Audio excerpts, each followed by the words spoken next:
سے جو آج کے جو بنیادی سوال ہیں کہ قانون کس کو کہتے ہیں اور قانون کس طرح سے ترتیب پاتا ہے۔ نمبر 2 کوسچن یہ ہے کہ قانون پر احترام کیوں کریں، قانون پر عمل کیوں کریں، قانون کا احترام کیوں کریں۔ اور نمبر 3 کوسچن جس کا جواب انتہائی ضروری ہے، جس کو سننا بھی اور اس پر عمل کرنا بھی لازمی ہے کہ آخر کیا وجہ ہے کہ ہم قانون کو توڑ دیتے ہیں، ہم کیوں قانون پر عمل درآمد نہیں کرتے یا قانون کا احترام کیوں نہیں کرتے۔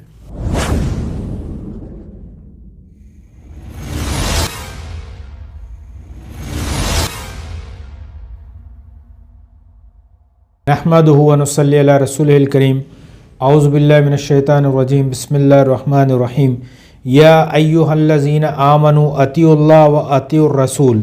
واولی الامر منکم فإن تنازعتم فی شیء فردوہ الی اللہ والرسول ان کنتم تؤمنون باللہ والیوم الآخر ذالک خیر واحسن تاویلا۔ اما بعد، ڈیئر اسٹوڈنٹس، سامعین و سامعات، السلام علیکم ورحمۃ اللہ وبرکاتہ۔ آج کا ہمارا ٹاپک ہے قانون پر عمل درآمد کرنا، قانون کا احترام کرنا، قانون کو ماننا۔ اسلامی تعلیمات کی روشنی میں احترام قانون کے حوالے سے چند اپنی گزارشات میں آپ کے سامنے رکھوں گا۔ تو اس حوالے سے جو آج کے جو بنیادی سوال ہیں کہ قانون کس کو کہتے ہیں اور قانون کس طرح سے ترتیب پاتا ہے۔ نمبر 2 کوسچن یہ ہے کہ قانون پر احترام کیوں کریں، قانون پر عمل کیوں کریں، قانون کا احترام کیوں کریں۔ اور نمبر 3 کوسچن جس کا جواب انتہائی ضروری ہے، جس کو سننا بھی اور اس پر عمل کرنا بھی لازمی ہے کہ آخر کیا وجہ ہے کہ ہم قانون کو توڑ دیتے ہیں، ہم کیوں قانون پر عمل درآمد نہیں کرتے یا قانون کا احترام کیوں نہیں کرتے۔ تو ان 3 سوالوں کے جوابات جو ہے وہ آج ہم کوشش کریں گے کہ آج کی اس ڈسکشن میں ہم اس پر بات چیت کریں۔ تو سب سے پہلے کہ قانون کسے کہتے ہیں، تو آئیے ذرا گزشتہ سے پیوستہ ہو جاتے ہیں۔ لاسٹ ہم نے ڈسکس کیا تھا معاشرے کے بگاڑ کے اسباب، تو معاشرہ کس کو کہتے ہیں، وہیں سے ہم بات کو شروع کرتے ہیں۔ تو معاشرہ اصل میں انسان کی جب سے پیدائش ہوئی ہے، جب سے اللہ تعالیٰ نے انسان کو پیدا کیا، دنیا میں بھیجا، اس وقت سے انسان کی یہ کمزوری کہہ لیں یا ضرورت کہہ لیں کہ انسان اکیلا نہیں رہتا، انسان تنہا نہیں رہ سکتا۔ تو انسان جو ہے وہ ہمیشہ گروپ کی صورت میں رہتا ہے، مجمع کی صورت میں رہتا ہے، یعنی ایک سے زیادہ افراد کی صورت میں رہتا ہے۔ تو جب ایک سے زیادہ افراد رہتے ہیں تو پھر اسے کہتے ہیں معاشرہ۔ معاشرہ یعنی جہاں پر کچھ لوگ، زیادہ لوگ رہ رہے ہوں۔ تو معاشرے کی جو بنیادی اکائی ہے وہ گھر ہے، یعنی گھر سے جو ہے وہ معاشرہ ترتیب پاتا ہے۔ ایک گھر، 2 گھر، 3 گھر، ایک گھر میں 2 افراد ہیں، 4 افراد ہیں، پھر 3 گھر میں، 4 گھر میں، 10 گھروں میں، تو ایک سوسائٹی جو ہے وہ ترتیب پاتی ہے۔ جب معاشرے میں انسان رہتا ہے تو پھر وہاں پر لازمی ہے کہ اس معاشرے میں انصاف کے لیے، اس معاشرے میں سلامتی کے لیے، اس معاشرے میں امن و سکون کے لیے کچھ اصول ترتیب دیے جائیں، جن کو ہم حقوق، رائٹس اینڈ رسپانسبلٹیز بھی کہتے ہیں، معاشرتی ذمہ داریاں بھی کہتے ہیں، سوشل رائٹس بھی کہتے ہیں۔ ان کے ساتھ ہی ہم ان جب اصول کی بات کرتے ہیں تو وہ پھر کیا کہلاتا ہے، اس کو ایک خاص ٹرم یعنی قانون کہا جاتا ہے، کانسٹیٹیوشن کہا جاتا ہے، لا کہا جاتا ہے، آئین کہا جاتا ہے۔ یعنی آئین کیوں ترتیب دیا جاتا ہے کہ معاشرے میں لوگوں کے حقوق اور ذمہ داریاں وضع کرنے کے لیے قانون بنایا جاتا ہے۔ آج دیکھیں کہ پاکستان کا قانون ہے، دوسرے ممالک میں چلے جائیں، انڈیا میں، یورپ میں، انگلینڈ میں، برطانیہ میں، جاپان میں، ہر ملک نے اپنا ایک قانون ترتیب دیا ہے۔ وہ قانون کیوں ترتیب دیا ہے کہ وہ قانون وہاں کے جو باسی ہیں، وہاں کے جو رہائشی ہیں، وہاں کے جو ریزیڈنٹ ہیں، ان کے رائٹس اینڈ رسپانسبلٹیز کو واضح کرتا ہے۔ جب معاشرے میں لوگ رہتے ہیں تو اب آپ دیکھیں کہ ایک انسان جب گھر میں رہتا ہے تو وہ گھر میں بیٹا بھی ہے، گھر میں باپ بن کے بھی رہتا ہے، گھر میں جو ہے وہ بیٹی ہے،